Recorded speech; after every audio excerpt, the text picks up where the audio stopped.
Hello, hello. This is Simone with a quick journaling update. And the quick thing that I have to say is I'm struggling with journaling again. Collective sigh. Yes. I feel like, or maybe this is just what I'm going through. It's similar to going through the planner problems and finding planner peace. Maybe journal peace is similarly able to happen. I am in a planning stage right now, or I am in a planner where I feel very content and it is working for me very well at the moment. I don't know if this is going to continue for a long time, but it feels really good to have something that's working that has been working for the past 3 to 4 months. And I feel like this is where I want to go with my journaling as well. And I guess since I just started journaling, like this kind of journaling that I want to do, in the beginning of the year, I'm just in the beginning stages, and there's so many things that I still want to try and see how I like them that I cannot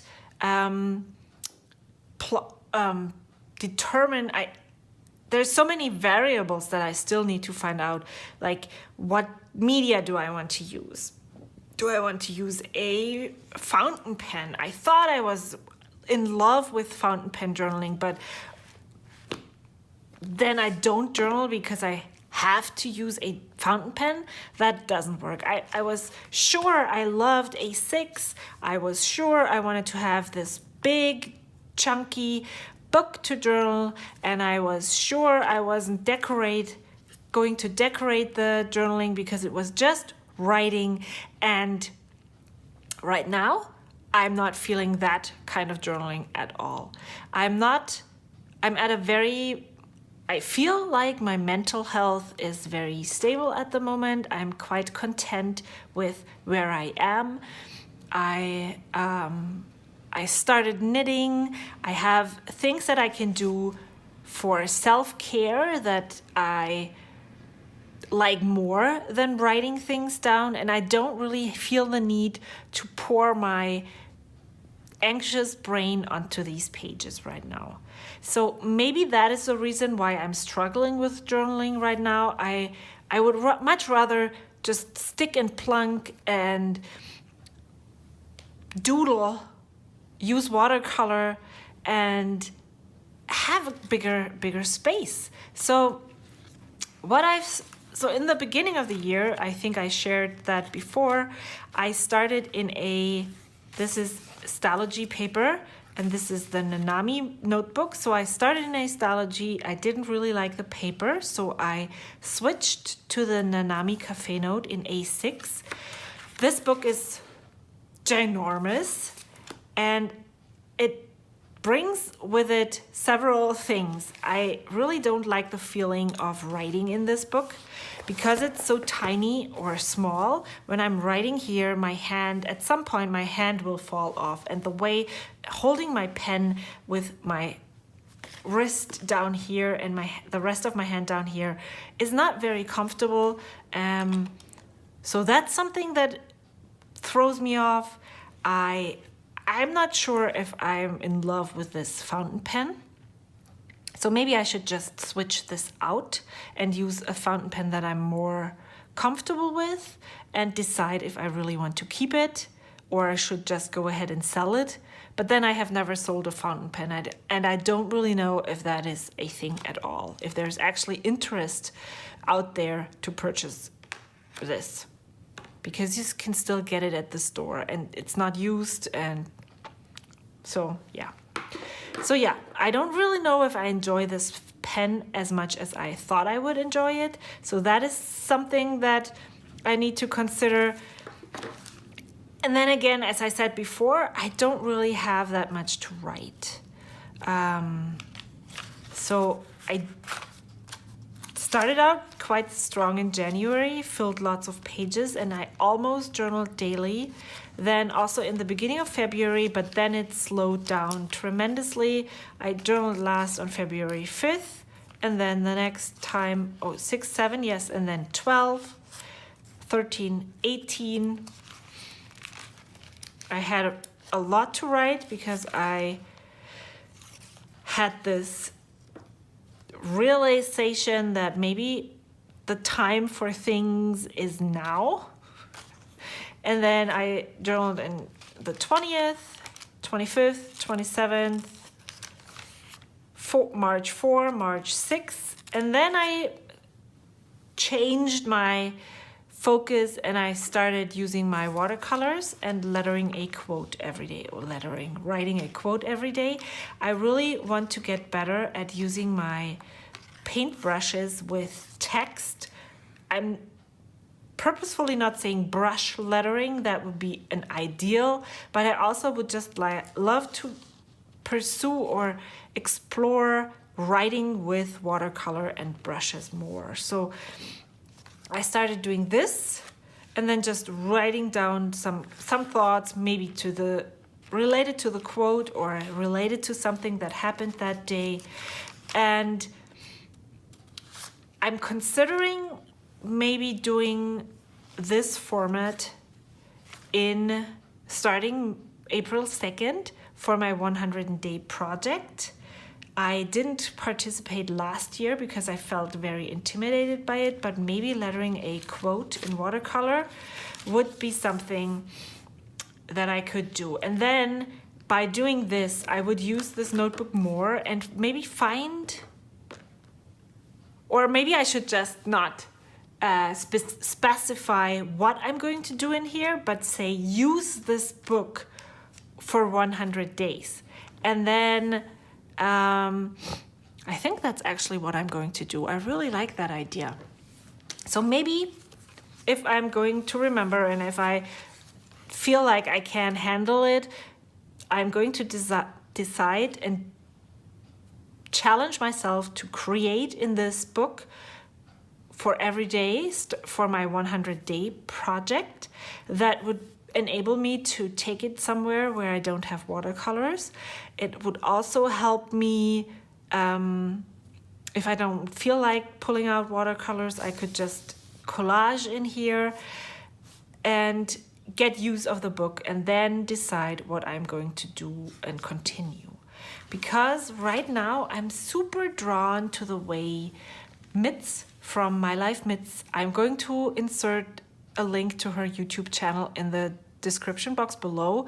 If you don't know her, check her out. She's so fabulous at just doing things and I feel like she's not overthinking the way she creates. She is using an A5 size Hobonichi cousin this year, and I'm like, I feel like I really need the A5 size now, and I really need to create the same way she does. And that is something that I'm still working on, finding out what my journaling style is, what I love to do, and I feel like I haven't gotten there yet. I'm dipping my toes in there and I'm starting to find ways, but it's like there's so much more left to explore that this is just way too big. And I'm considering that maybe once I'm done with the 100 days project, I will just cut it down and butcher this notebook and maybe make 2 of it so that I can call one of it finished and then I have another one left. That could be an option.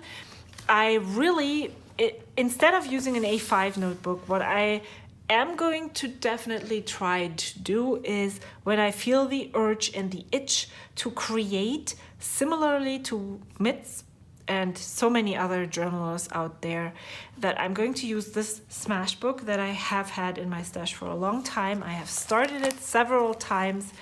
I've never been able to consistently work in it, but that I'm going to, I collected quotes that I just want to add in here. I stuck down an envelope in this, and to just, whenever I feel like I need to preserve something that I don't have a place for, then maybe I can put it in here. And by this, creating some colorful pages and journaling in ways that I haven't done before, so I can find my style. I'm just going to flip through this because I find there's so many awesome pages in here, and I guess that's the reason why I have never done this. This is so intimidating on the one hand. On the other hand, it's so inspiring. But I never, when I feel like I want to do something, I never know really where to start and what to do. But just taking stuff that I want to keep and want to put somewhere and finding a page that I could put it, I feel like that is something that I really want to do. And I have already started doing that.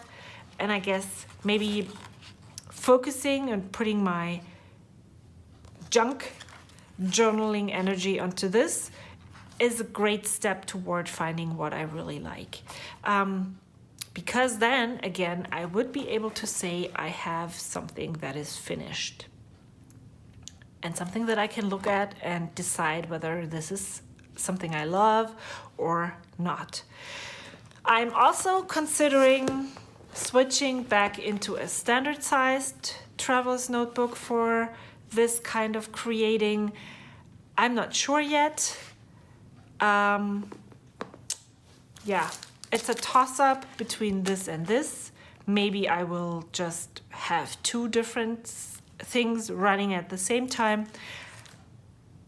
I haven't decided yet. And since I'm using this first, I guess I still have time to think on that a little bit more. And maybe once I'm done with this, and maybe once I'm done with the 100-day project, which will start in April, maybe then I'm a step closer to journaling heaven.